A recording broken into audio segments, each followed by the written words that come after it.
Sac de dames ouvert en grand, cheveux coiffés n'importe comment. Pourquoi je m'enfuis, pourquoi je m'en fous, je marche même pas dans les clous. Pourquoi je m'arrête, le ciel est lourd, les yeux fixes regardant nulle part. Pourquoi je vais jamais nulle part, pourquoi je m'arrête, pourquoi je m'inquiète. Le ciel est lourd, le ciel est lourd. Pourquoi j'ai pas mes lunettes noires dans un très beau fauteuil en cuir, je serai pas là à m'évanouir.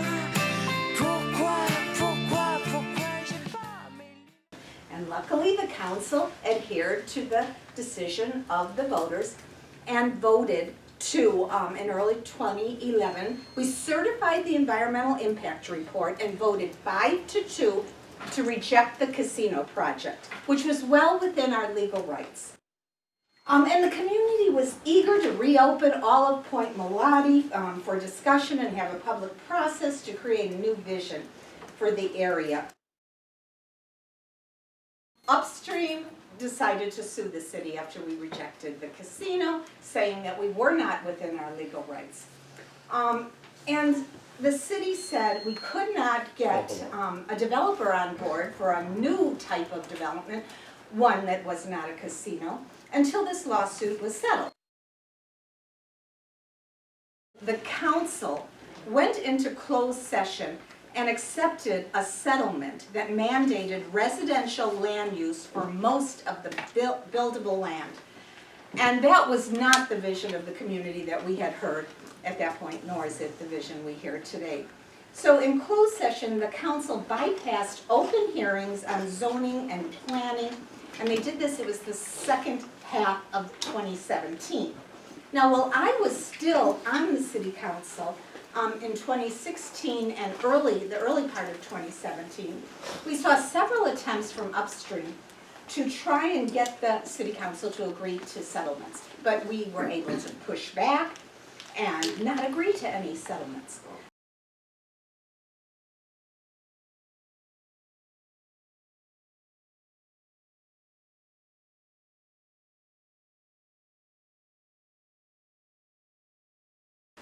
Without any public meetings. It was done in secret, behind closed doors, as I said, and the public was just supposed to accept it. So, we know it created a scenario of luxury homes to be built. Not only was the public not advocating for, lots of housing, but it certainly wasn't advocating for any luxury homes when we know our community needs affordable housing. So, and many of these units were proposed to be built and are proposed to be built on environmentally sensitive areas of the site. And the issue of climate change was ignored, and the issue of Chevron being right over the ridge and the dangers that that presents were ignored as well. So this settlement of Point Mulati is a far cry from what the community had been advocating for years.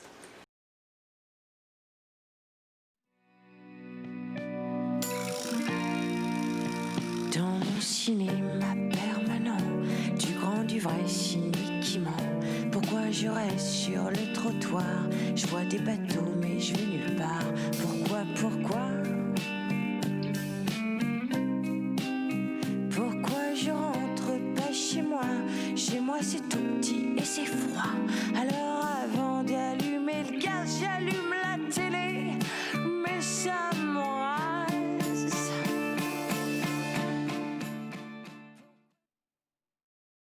Because this settlement will allow for thousands of luxury units. And that means thousands of people going in and out of Point Mulati every day. And there is a small one lane onto the freeway. It's right by the Richmond-San Rafael Bridge. The bridge already is backed up.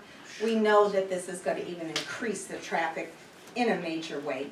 And especially in an emergency, with Chevron right over the ridge. And we know Chevron has fires periodically, remember 2012. This would be a really nightmare in terms of evacuation. But also the impact of climate change and this being on the shoreline, and litigation could occur, and the impact on the city and the taxpayers with litigation potential. The other concerns is the cost of major infrastructure for that many homes, you know. There is no, you know, predominantly there is not infrastructure out there in terms of electricity, in terms of plumbing, etc. So this will cost millions of dollars. And who's going to pay the bill? Hundreds of millions. Thank you. And who will pay the bill? The taxpayers of Richmond. So we know this is a bad situation. But we have this new ballot measure, and I know someone else will talk about the details, I believe, of the ballot measure. But the ballot measure works within the confines of the settlement. It's legally doable, but it really puts the housing just, if there is housing, and we still think there shouldn't be, but if there is, it has to be in the Winehaven district, you know? And so that limits it to a certain part of Point Mulati. And the vast majority of it could be a park with you know, recreation activities, camping, trails. This is the kind of things that we all need in this day and age with our stress. We need the outdoors. We need the serenity of open space. So we have this opportunity now, after all these different configurations we went through, fighting the casino, getting the casino to be rejected, and fighting settlements, but then another city council approving a bad settlement. Now we are going, in the name of the public, wanting the majority of Point Mulati to be public land.